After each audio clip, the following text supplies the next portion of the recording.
Saat pasangan itu berciuman, seseorang memotret mereka tanpa izin. Morgan dengan sopan meminta orang itu menghapus foto, tetapi pemuda itu malah mengejek dan memperburuk situasi dengan mengunggah foto ke internet sambil menghina mereka, menyebut Morgan sebagai pecundang. Jessica segera mencegahnya karena ia tahu suaminya tak akan mampu melawannya.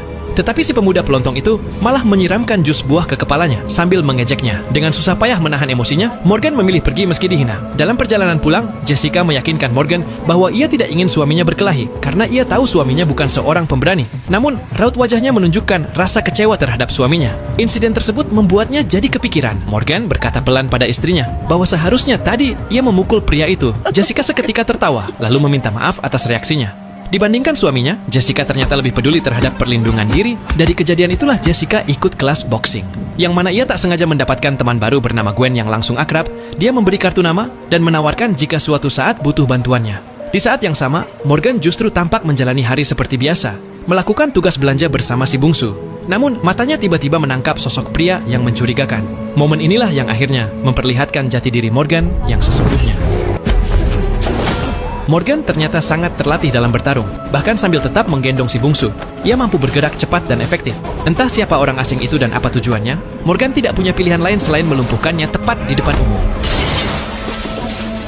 Sejak saat itu, atmosfer pun berubah drastis. Sosok yang sebelumnya tampak seperti bapak-bapak komplek yang biasa saja, kini menjelma menjadi figur yang brutal dan mematikan.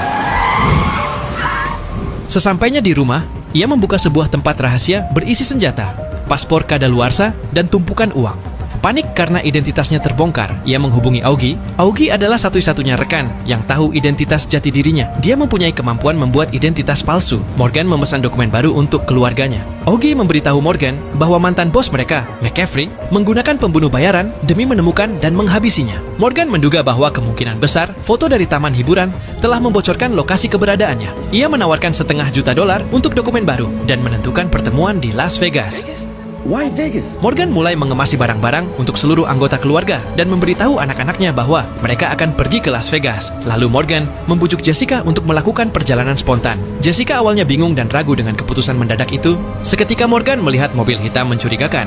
Ia segera mengeluarkan skill bicaranya yang membuat Jessica setuju. Oh my God, we're going to Vegas! Saat mereka keluar dari tempat parkir, ia melihat para pembunuh bayaran sedang mengawasinya. Tepat pada saat itu, sebuah bus melintas. Dan dalam sekejap, mobil menghilang dari pandangan. Go, go, go!